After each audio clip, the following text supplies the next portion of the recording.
we perceive to be nuisance taxes were removed so that Ghanaians would not have to suffer with the issue of taxation. And in place, we wanted to create a business-friendly environment so that people can do business. And that is the reason why the special import levy was removed, 5% VAT on real estate was removed, VAT on domestic airline ticketing were removed, VAT on importation of selected medicines that are produced in Ghana were removed, among other things. The Kaya E-Levy, reduction of electricity for households by 17.5%, reduction of electricity price for non-residential facilities by 30%, reduction of water bills, among others. So in the wisdom of the president, his vision was that we will create a business-friendly environment, move more into production, encourage the private sector to create jobs, support startups, and also inject some money into some collapsed businesses and start some green, absolutely new businesses through the One District, One Factory. And it worked, actually. You could realize that between 2017 to 2019, the economy that was growing by 3.6% in the year 2016 grew on the average for that period, pre-COVID, by 7.1%.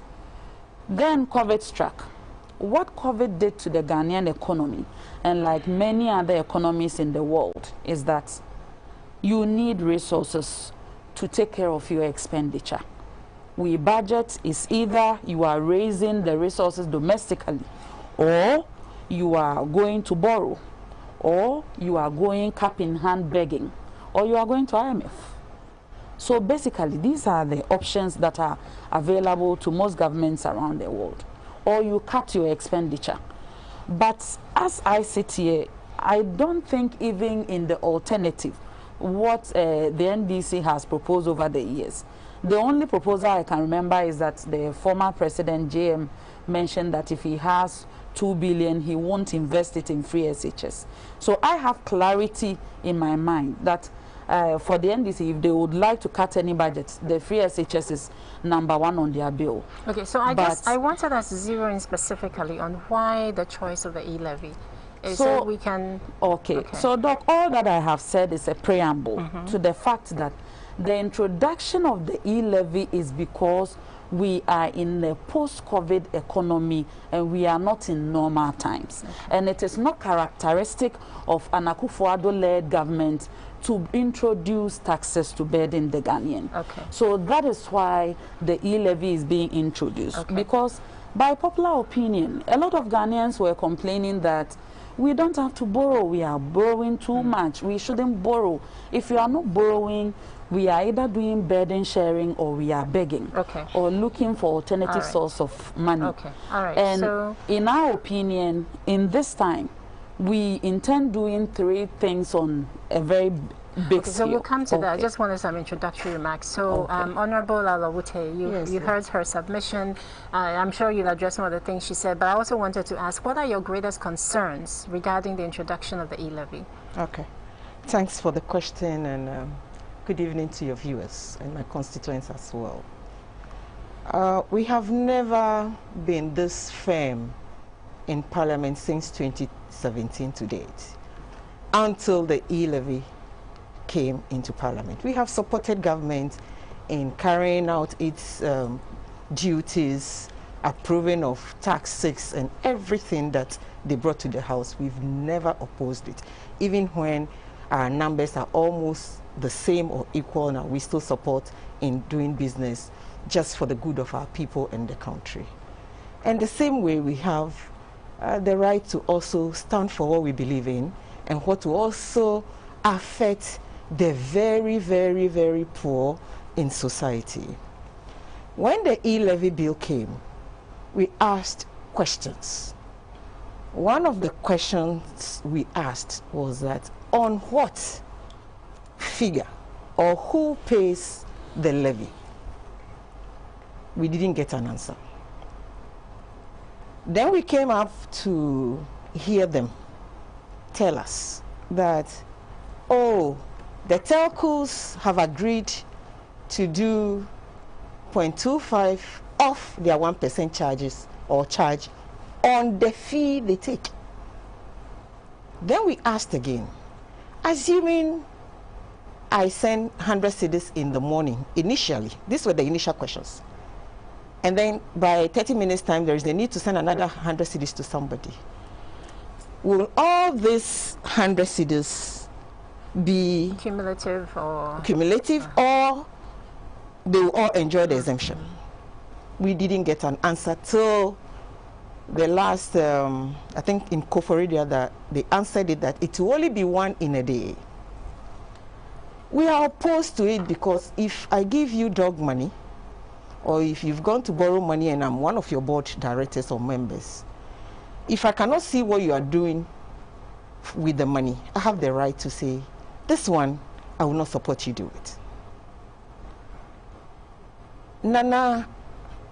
Nana's government, since it came, I'll take them one after the other. I'm responding to some of the things she said. In 2016, the budget for his office, 2017, my dear, was 1,500,000, almost 1.6 million for his office alone. When you compare that with the 2016 budget of John Dramani Mahama, it was 236 plus million. This one is in billion. Do you understand what I'm saying? Billion, 1.something billion. And when you go down, you compare 2018, 1.9 billion against 312 million, 2024 billion against 780 million. And even this time, it's about 3 billion.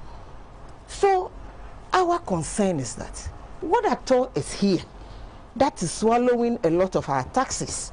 And you and myself and her, we deserve to know what our monies are being used for. Okay. And so we are saying, or we proposed to among ourselves, you know, we chat among ourselves. But before I even get there, I happened to be in a meeting where the finance minister briefed us. And the reasons he gave us on Friday, for us, we see it as a driver who is driving a vehicle and realizes that the vehicle is faulty. Instead of fixing it, decides to go and buy another Ghana used car to drive. Okay. And so we are saying that we can cut down on expenditure, especially the presidency. If you also look at the audit report, the Auditor General's report. Okay, so I'll come to asking you what we can do. I just wanted some few remarks in the beginning. Okay, so we are saying that they have borrowed so much money. They raise a lot of revenue. Even the COVID they are blaming for everything. Dog, they had a lot of money. When they told us in this country that we should fetch water free and electricity free, as she said a few minutes ago, we are paying for it. Okay. Go to the villages and pay for it. So this tax, in actual fact, it is more than the word nuisance they used some years back. Okay. And so this tax is uncalled for. They were unable to solve our problems with so much money that they took. Okay. But then they cannot tell us today that having taken so many millions of about 200 billion cedis loan over, it is only between 6 and 7 billion cedis that can solve their problems. Okay, so that is not right. Okay, so and so we stand firm and say that we are not for it, no matter its form or shape. NDC will not support this because we are social democrats and we see that it will affect the very poor. Okay, so if I can come back to you, Honorable Abubakar, you mentioned the town hall meetings. When the E-Levy was first introduced, a lot of people indicated that there should have been more consultation before it was introduced. So it is good to see the consultations that are going on. However, there is the concern that maybe the consultations are a fait accompli, meaning that are the consultations true consultations to get feedback and make adjustments, or are the consultations a done deal and it's just an education process for people to accept what has already been decided? Thank you for the question, Doc. I believe when it comes to consultations, they are never exhaustive because in order to build consensus, to get people to support fully the program or the tax that the government is introducing, whether it is passed or before it is passed or after it is passed. You need continuous engagement and consultation. So I think one town hall or any other consultations that have happened in the past are never exhaustive. And if we get the platform, we are going to do more engagements and buy-in for the public, even if they are not supposed to affect the legislation. At least there are micro issues, administrative issues, among other things, teething problems that will come with introducing a new tax and its implementation. And if you get the cooperation of the public, you will be able to identify some concerns and make necessary adjustments. However, throughout the period that the Honorable Minister for Finance read the budget to the subsequent media engagements at the Finance Ministry, he has always reiterated the fact that they had stakeholder engagements.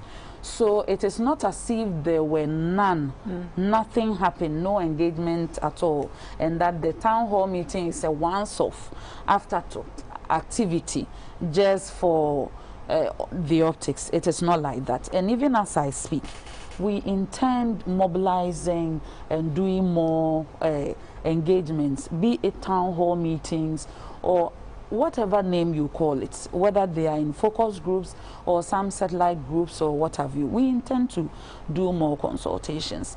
But the issue is that we have always mentioned that the budget or expenditure of governments, so far as this administration is concerned, has so much to do about our social mobility, our social intervention for the downtrodden, and to get support for all of us to grow together. So, of course, if you look at sector by sector, the kind of expenditures that you will see in those sectors will be more than whatever commitment that the previous government has made.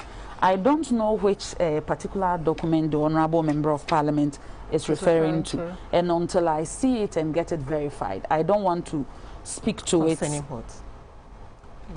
about the expenditure. So I don't want to belabor the point when I haven't studied and verified it. But what I know for sure is the fact that if you look at the education sector, the budget or allocation from this government to the education sector has doubled, because we have introduced free SHS, we have expanded the school feeding program from over 1.6 million beneficiaries to some 3 million plus beneficiaries.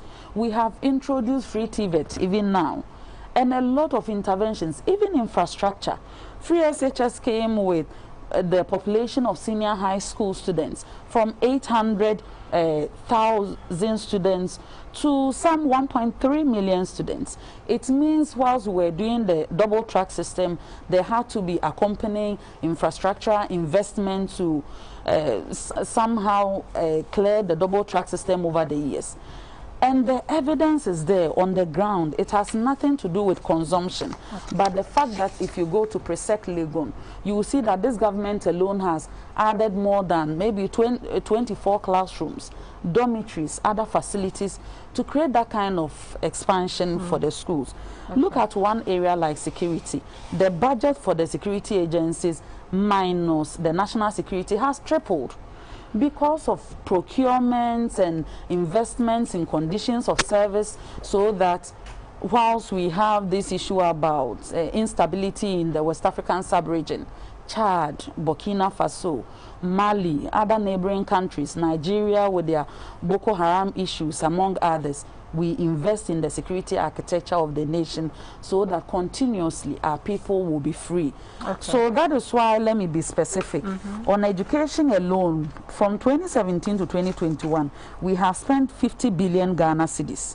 On health, we have spent 20 billion Ghana cedis. On security, excluding national security, we have spent 20 billion Ghana cedis and 15 billion on other flagship programs. You see, the issue, I want us to try and stay on the E-Levy, because I think everybody appreciates what has been done. But there are still concerns about how that is going to affect the common person. So I'm not sure that you know, the free SHS is very popular. Everybody loves the program and appreciates the investment, the health infrastructure when COVID arrived, all the hospitals that were being built.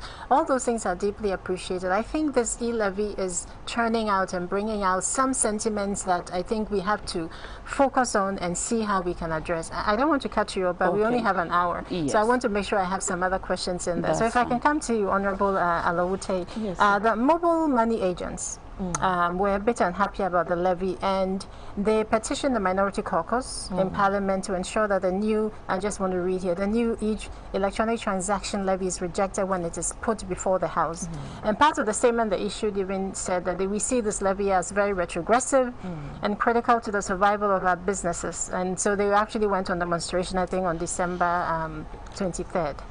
So you were mentioning earlier about some options. So we all know that the regressive tax normally has a greater impact on the low-income individuals. So we are trying to figure out progressive taxes that could be used. In your opinion, with the NDC, what kind of ideas are available in terms of options, looking through it in the progressive tax lenses? I mean, I'm just using the words of the mobile money agents in this instance. Okay. I won't let some of the things she said go, if you allow me to just add on to, or like to talk to some of the things she said. She said sector by sector there had been like progress or benefits. They've done so well. But we also read only yesterday that the state-owned enterprises made about 5.3 billion loss in whatever they were doing. School feeding. If she said that it's one of the greatest things they've ever done, every government did that. And every government builds on it. Caterers are being owed several months of payments without any hope of cooking. My hometown, Yambusren, for instance, the caterer doesn't cook, and she can check on phone tomorrow or right now, just after the program. What is she trying to tell us? She said enrollment has increased in some of the institutions or in all the institutions. Yes, enrollment without facility, 30 people in a room. You cannot eat your cake and still have it. We are never against free senior high. Our position was that we provide some of the facilities before we take off. We have never, but it has become like a song for them. They sing all the time. No, my dear, we are not against it. They should show us, out of all the billions they have borrowed, one huge hospital that they have built for us in this country. They should show an auditorium that they built in any of the tertiary institutions for us to see. The project that they are doing at Kaneshi, John Mahama paid close to 80 million euro before we left power. It is not their project, but governance is about continuity, so we thank them for continuing. So she cannot come and be mentioning figures here and say that because of this, they deserve this tax. Now let me go to your issue. What are we saying, my dear doctor? We are saying that when you block or you seal the loopholes at the ministries, and you are able to do that by 50%, you are making 6 billion cedis. That is E-Levy for you. So we are saying that do your work well, let the institutions work without several of these infractions and cut down on it. It's as if from 2017, they are competing among themselves in infractions. Like this year or last year, it was 12 billion plus cedis, and the cash transaction or the cash aspect is about 1.9. So what are we saying? We can do a lot to cut it down, and we will make 6 billion from there. If the president's office, those who are sitting there not working, party faithfuls, if somebody was able to use 230 something million a year, and somebody says that for me, I want to travel in a certain class of plane, I want my convoy when I'm going to a program to be 45 vehicles and 30 vehicles, we can cut down on all that. Insist, we will make 7 billion cedis in a year. So if you're thinking that the cutbacks are a way to get the revenue that we're looking number for. two, NDC is never against taxes. I said we have helped them in approving a lot of taxes, the Bola tax, the COVID tax, whatever, we did all that for them. They should tell us, what are they taxing in the E-Levy? We still haven't been told a proper story. The only thing the finance minister told us, when I happened to be at an extended leadership meeting on Friday when he addressed us, he didn't come to consult us. He came to tell us a story. He said, I am reducing the tax from 1.75 to 1.5 because I will be rated CCC by Moody's. And so we cannot do anything about it. Is this consultative? When on the day they brought this tax, we said you have not consulted it enough. There is difference between consultation and you telling me a story. What they are doing now is that they are informing us that there is, okay, before I even continue, Doc, assuming we had approved this particular bill, given approval to it last year, would there have been any consultation? Absolutely no. Absolutely zero consultation. And so we are saying that within this country, look, another area we can make a lot of income is the estates. When we invest, when we tax the assemblies to do a proper job, the revenue collectors sit in the offices instead of being on the field. Most of them too, when they go to the field, they take the money. You're talking about property tax. Property tax. Okay. We can look at that and add on to the gains we will make from the infractions or the corruptions happening in all these sectors. So we have told them what to do. My leader, Haruna, my leader, Muntaka, we kept telling them that, brothers, we are in this together. You have a different ideology. We also have a new one. But we believe in the poor. We believe in the poor. And we are saying that nobody, Doug, let me be honest with you. We send more, and I believe Deputy Minister also does, than anybody. So assuming you send 100 cedis to somebody, she decides to send 50 cedis to the son or daughter in school from the 100 you've sent. Is it going to be that way? We don't even understand whether that person will be taxed, the nurse will be taxed, and whatever. But do you also know that the 1.5 that they are talking about, that is not the only. It is going to be added to the original fee. So in a nutshell, you have the current one, which is 1.50 that they are proposing, which we will resist with all our strength and might. Then the 0.25 that the telcos have agreed to give to them. Then the original 1% fee. When you say it, they will give you all sort of calculations, and then you wouldn't know what to do. So where I sit as a member of parliament, this 1.575 that has become 1.5, 0.25 from the telcos added, because they have released theirs and then they've taken this one off, plus the original. What is it? Okay, so Honorable Abubakar, she should educate us. Let's talk about how the levy will be applied, what transactions may fall under the E-Levy and what transactions don't fall under the E-Levy, because I think there's a lot of confusion in people's minds about what it is, and that's what I think is generating a lot of the discussions and the conversations that are becoming a bit more spirited. So maybe you could walk us through that so our listeners can understand exactly what will be taxed and also who will be the one paying for, which has also become a bone of contention. Okay, I'll do that, but before then I plead with you to allow me to respond to some of the issues that the Honorable MP raised. She mentioned that just yesterday or recently, some sectors, I want her to be specific about. The write-up was came from one other. That some sectors are suffering, and I want her to be specific. While you are talking, I'll get it for you. And then I'll tell her why. For instance, the hospitality industry. In 2019, visitors who were coming into the country alone grew by over 300% because of the introduction of year of return and beyond the return, and the kind of posturing of government in terms of foreign policy and in terms of diplomatic relations brought the kind of numbers we have never seen, at least under the Fourth Republic. And that one has not been contested anyway. But consistently, I want to say that it is as if for the NDC, they don't appreciate the effect or the impact of the COVID-19 pandemic on some of the sectors that she wants to refer to.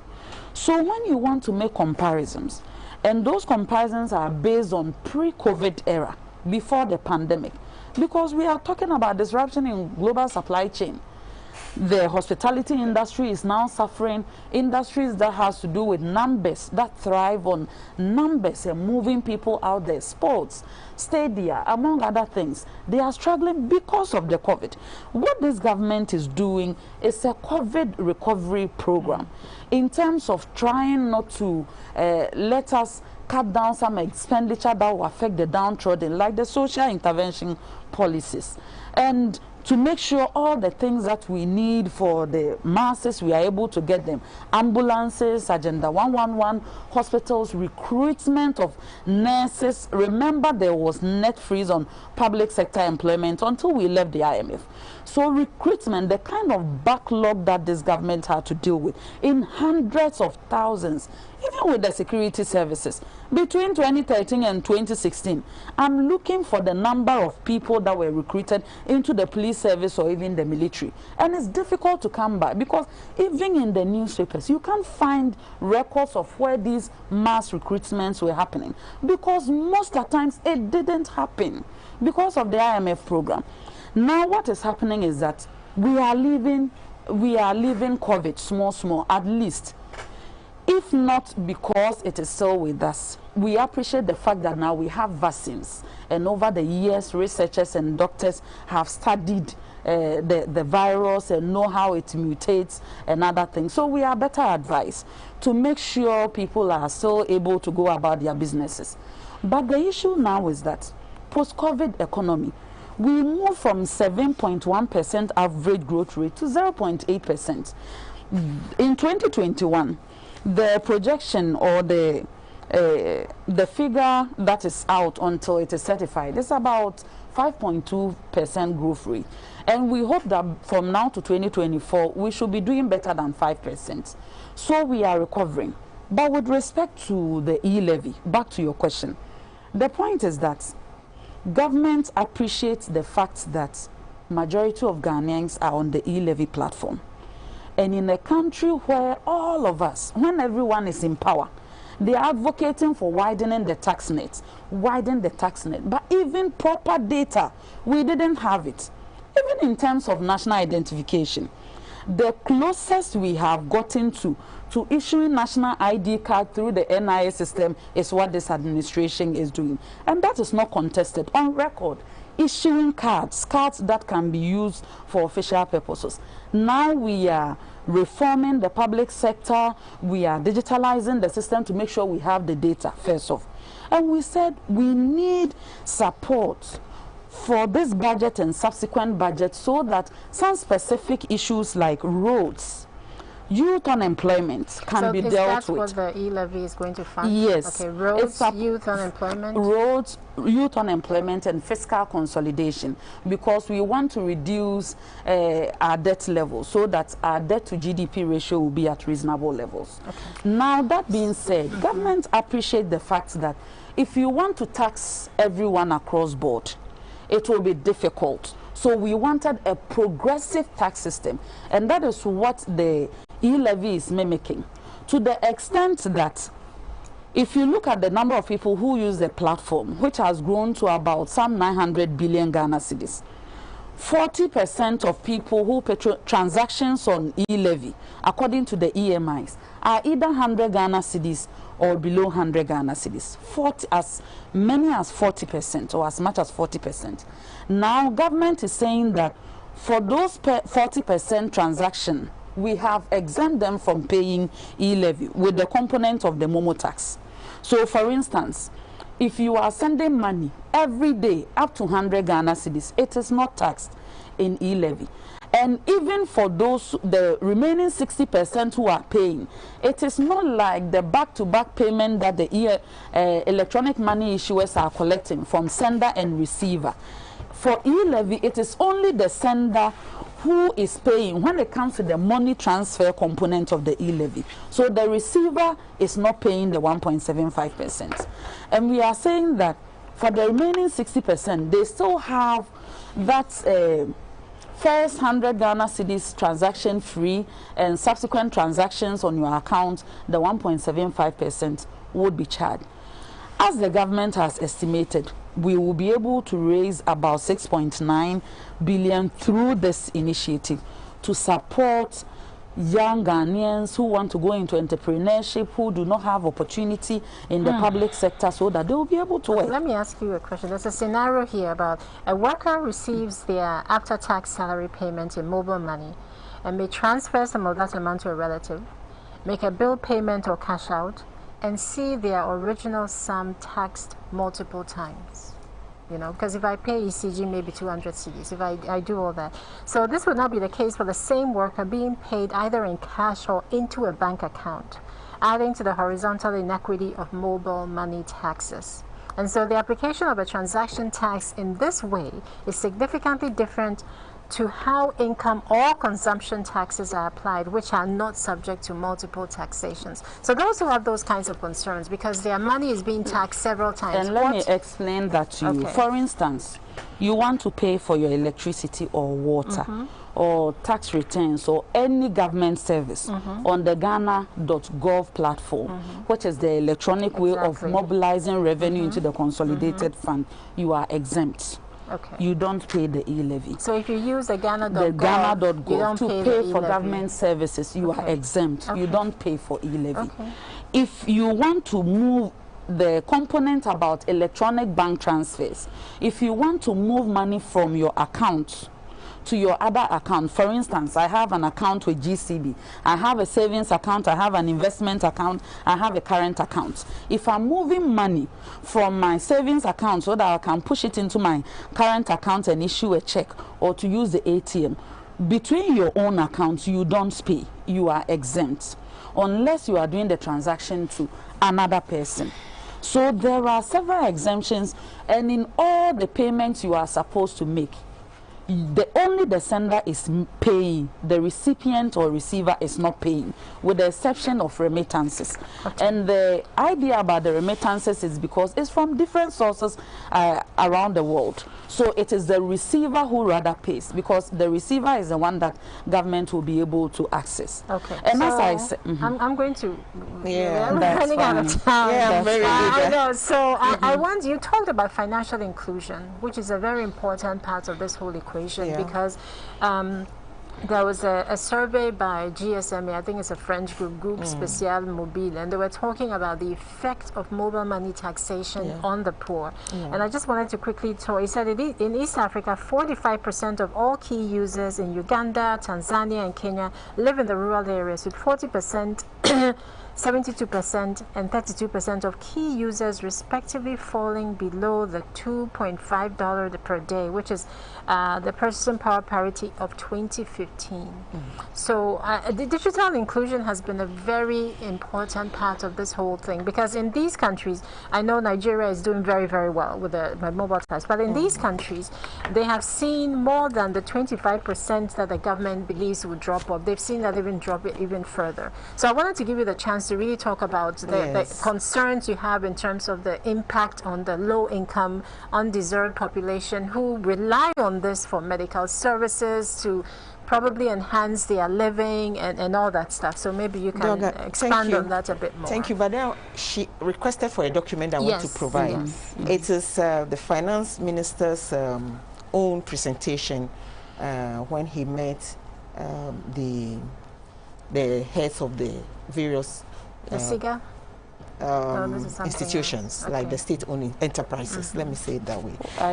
Did I hear? Please, because if you just please, I will give you after. Then finance minister met state-owned it is here. The news report. The finance minister has revealed that state-owned enterprises reported a 5.3 billion loss in their operations in fiscal year so it's in a 2020. It's a news report. So if you ask me of the actual document, I am giving you a news report. So but then I overheard the source. please, and I mentioned didn't. That COVID economy. You know, There's been some losses in certain sectors. So she's taking so much of your time. We have a lot of things to go through. So please allow her to allow her to When you were talking, I didn't interrupt you. I beg you, leave me to finish. No, it's because you were addressing me. Otherwise, along the line, she said that this E-Levy is a kind of COVID recovery program. It is not true. Do you know why? E-Levy brought about an increase in online trade. Now I can order my kenke online, pay with Momo. I can do this and that. When I buy with this new E-Levy, the purchaser is paying. the receiver is also paying. That kind of sales. For instance, if I'm selling kenke to you and you pay me, you pay tax, but I will not pay anything. That is the understanding we got. Then, so I want to tell her that it will rather discourage the digital or the cashless system that they themselves jump on top of roof. I remember last year when they launched it, cashless economy. Now you don't go with so and so and so. So if they really meant what they launched, then this is not the right approach, because this will rather make it difficult for those who are doing the online trading to stop. Number two, how many percentage of Ghanaians have bank accounts? That you are referring us to so and so.gov to go and pay water bill and whatever there. You said that the platform, the government platform, when you use it... You don't mean bank account, it means you mean internet.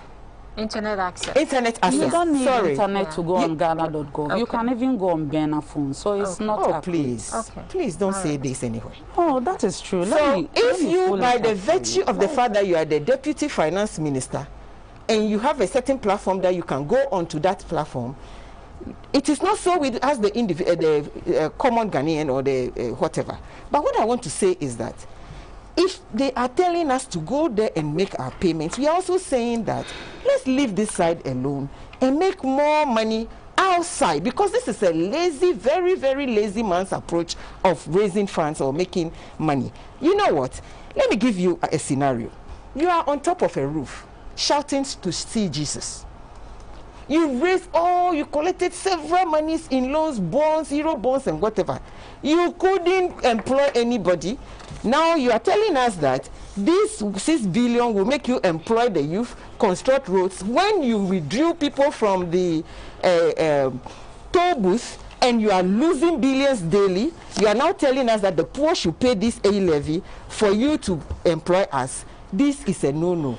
I will say it again here. We stand with the poor. We will not support them. They can go ahead and use their 138 and do it. We will not support it. Okay. The consultative meeting is no consultative meeting. Okay. It is an informative meeting. They should leave us alone and let us see what we can. We are ready to help them. We are ready to go to our constituencies and talk to people about the need to pay property tax. They should come up with a very good program, or then we will help them do it, because after all, Ghana is for all of us. We will all benefit if we are able to raise a lot of money. So they should not go there. As for this E-Levy, we will not fight in Parliament. We want to promise the viewers there will be no blows anymore. We have resolved that we will not do that again.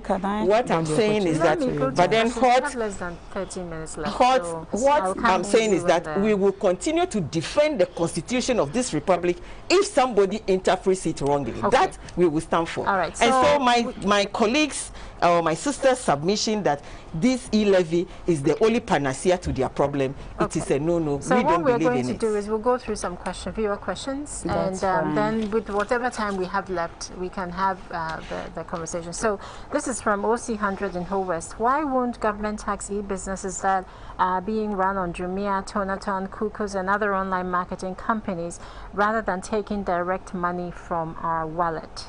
And this is from Yak Sule Kintampo. Why can't government use a road toll to supplement the revenue from the E-Levy and reduce it to, say, 1%?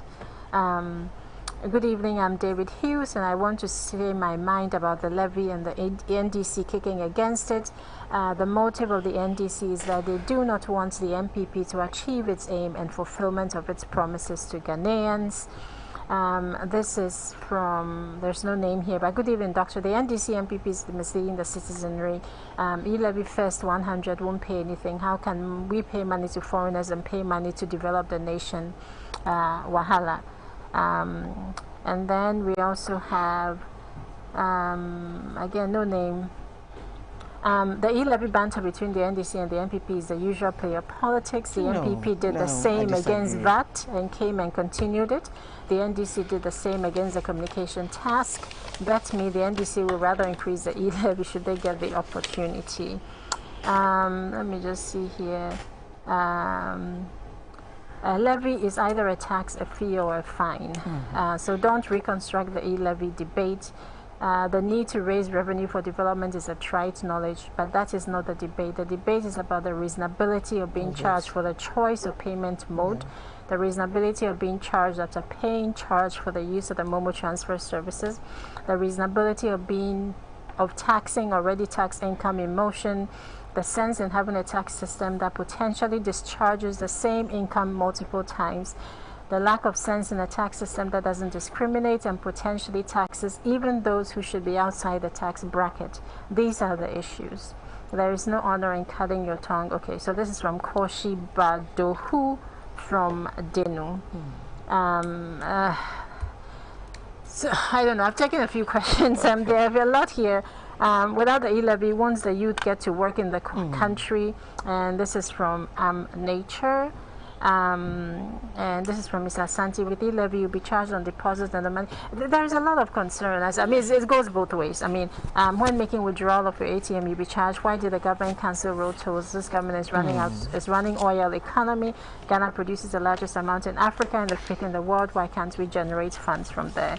So there are a few questions in here that I think you may want to respond to. Doc, you know, according to the Ghana Living Standards Survey, youth unemployment in Ghana in 2015 was 16.9%. In 2019, it had dropped to 12.6%. It means through the efforts and intervention of governments, we had reduced unemployment rate in the country to some 4%, with something like about 4%. The fact is that even though the unemployment rate has dropped, indicating that there were more unemployed Ghanaians pre-2017 than we have today, the percentages are still reasonable. So if you recognize that all these people cannot be absorbed in the public sector, you need to create the space for people and invest in people for them to do startup.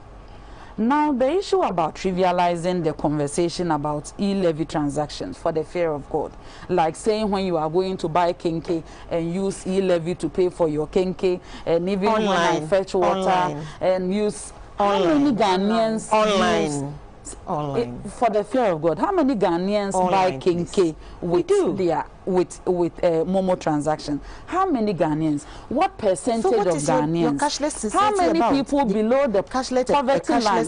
If you are talking about it being a regressive and not a progressive tax system, how many people below the poverty line buy kenke online? You know, let us not trivialize the issues when we all agree that when the communication service tax was introduced in 2008, from 2009 to 2016, not a peso was removed from it. It was 9% until 2020, when this government reduced it back to 5%. The point is that both of us must appreciate that at some point, especially in difficult times, you would need burden sharing, some level of domestic mobilization to be able to develop the country.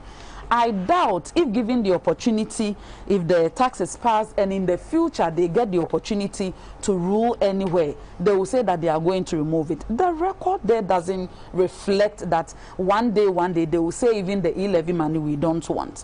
My point is that if you look at the 40%, if you look at the 40%, who are exempt because their transactions are supposed to be between 100 Ghana cedis and below, the thinking is that these are people below the poverty line. They've been protected.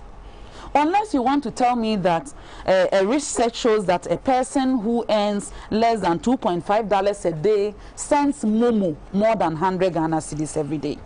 It does not reflect the reality we have on the ground. But I will say this, I think the characterization of what people use their Momo money for, I'm not quite sure that it's in this situation, whether it is for purchasing food, I wouldn't necessarily use the word kenke, but whether it's for purchasing food or for anything else, I think everybody uses Momo in a very different way. And I have people in my home who help, who actually don't make a lot of money, but they do use it for things that you would least expect. Unfortunately, we have 7 minutes. My dear, let me just take 3 minutes. I'll give her 3 minutes to respond. No, she's done enough. No, what I want to say is that this E-Levy is just about 0.1% of the loans they have taken. She should go and have a calculation on that. If you have taken this whooping sums and you couldn't improve on what you wanted to do, this will not help them. We have given several free advice to you, both outside and inside. We are saying that we will be with you. We have always been with you. In Parliament, we've always helped in whatever supports you in passing your bills through easily. And if this is the first time we are saying that this one, dear, please let it go, you must let it go. In any case, where is our head of economic management team, Dr. Baumia? He really launched the cashless system. We are not hearing of him. Maybe when he comes to speak his brofo, we will understand him better than what we are hearing. So the economic management team should come and help us understand it. Maybe he will explain better than the finance minister is doing now. But I wanted you to address some of the things they talked about in terms of the usual politics. Okay, it's not the usual politics at all. We have given reasons we are doing this. The businesses that will be affected, personal accounts, transfers online. When you are buying online, I mean, those things, we have said it, and we are also, somebody just asked a very intelligent question, said, if I earn my money, you have taken your tax on the money already. Now I want to send money to my mother in the village. You used to charge a fee. Is that fee not enough? He said, no, because we are making so much 9 billion cedis a year on mobile transaction, that is a very easy way of making money. So let's go and impose some taxes there. We are not faking it. This is real. We are talking for the very vulnerable ones, because they elected us into Parliament to enact laws that will make lives better for them. Okay. And that is exactly what we are trying to do, my dear. So, Doc, you know, in all the conversations, I always say that for the alternative or the NDC, they've done a lot of ranting for want of a better way. I wish I had a better way. I would have used it. We haven't but ranted in terms of recommendation as to the way forward, the only thing I have heard through their press conferences and others is that, you know, if we are struggling, we know we are heading to IMF. But the issue is that you have sent us to the IMF before. When we went to the IMF, we didn't get jobs from the IMF. We didn't build roads from the IMF. We didn't develop the country from the IMF. If for anything at all, some teachers worked for 3 years, they were giving only 3 months payment. So the reality is that if there is an alternative, means of mobilizing resources by not necessarily going to IMF. And let me tell you, the noise about you borrowed and we don't know what you use them. We used to only 55 ambulances in Ghana. Now we have 300. We were with IMF. All the district education officers and schools have received over 1,000 vehicles. You haven't done today you see the police service and we are vehicles in Cameroon among others. And serious infrastructure and investment in human capital. And I am saying that it is not about talking. Let your past track record in recent memory defend you. And what you have in recent memory is okay. So you should have told us that you leave your schools in the bush. Let's take a quick break. So you should have told us that you complete it. You go as you miles away in the bush at Robonso and you have both responded to many of the issues that have been raised. My dear, I'm taking so much. Just a second. The issue we are having now is that, as I mentioned in the beginning, the E-Levy generates a lot of spirited discussion. Yes, we all agree. We have to find out how we can clearly communicate each person's position and have the viewers understand and make informed decisions. That's the goal. So the talking together will defeat that purpose. Right now, and I know that there is a lot that has to be said, but there's only 1 hour, unfortunately. Yes. And we are getting to the end. So I am giving you each 2.5 minutes to make your closing remarks. So let her go first. So Honorable Abubakar, please go ahead. All I am saying to Ghanaians is that we are in a post-COVID economy. E-Levy is not the only fund on the table, but we are saying if you look at the revenue available to government for this budget year, which is about 100.5 million, even to be raised domestically, including E-Levy. If we get that opportunity, we are able to get a lot of infrastructure within the road sector and use the U-Start program to capitalize a lot of startups and scale up businesses. But for COVID, maybe we will not even be talking about E-Levy, because the track record of the President Nana Addo Dankwa Akufo-Addo-led government has been removing taxes, and there is no doubt about that, not imposing taxes. So I pray that Ghanaians will bear with us and join us and watch us implement, utilize the revenue that is generated through the tax, whether when it is passed or if it is passed, so that when it comes to accountability, we will stand together and make sure what the revenue is supposed to be used for will be useful. Because in a post-COVID economy, where countries around us are clearly struggling, where we are fighting to recover, if we don't get adequate funds internally, other countries where we are seeking to go and borrow from are dealing with their own problems. And in any case, if we are waiting for people to donate to the country or go around begging, how can we plan for our country? So in difficult times, the lesson that we have learned is that sovereignty matters. We are pleading for burden sharing, for us to be able to widen the tax net and mobilize enough revenue or adequate revenue for government business. And we are saying, when we get it, hold us accountable and let us use the revenue well. It is not going to sit in somebody's pocket. And we have track record of removing taxes when they are nuisance, like we did the road tolls and the various VAT taxes, among others. Okay, so Honorable Alawutai, we have held them accountable to, we have held them to, we have requested from them to account to us how much the president spends on his travels. They told us it was a security matter. We have asked them to show us the projects they have carried out after borrowing more than 280 billion cedis in 5 years. They have not been able to tell us.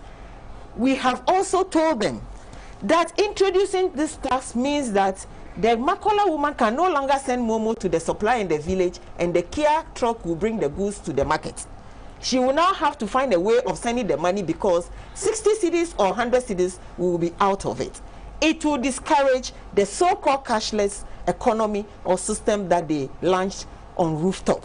So what we are trying to tell them is that they have not proven to us enough that they are better managers of the economy when it comes to giving them tax. They use our taxes to fly. They use our taxes to do things that are uncalled for. They should reduce the convoy number, the number of vehicles. They should reduce the infractions that we saw in the Auditor General's report. They should reduce the losses at the assembly and everything. So what I'm trying to say is that they don't deserve this. We have given you more than enough. The very people you are insulting today that we don't love this country, we helped you to take all the loans and they go for all the Euro bonds. And today, you cannot prove it. Please, you don't deserve to have it. Ghanaians, we will be for you, the very poor. We are going to vote 137 against this levy all the time. And I thank you for I am sorry that 1 hour doesn't give us enough time to answer the questions robustly, because there's a lot more to be said. There's a lot more to be said. But thank you both for joining us on tonight's Talking Points, and a very special guest to my guest, or my far left, Honorable Angela Lawute, Member of Parliament for to South, and my immediate left is Honorable Fatimatu Abubakar, Deputy Minister of Information. I'm Dr. Annie Wright, and this has been Talking Points. As always, thank you so much for listening and watching, and please be and stay safe till next week. Good night.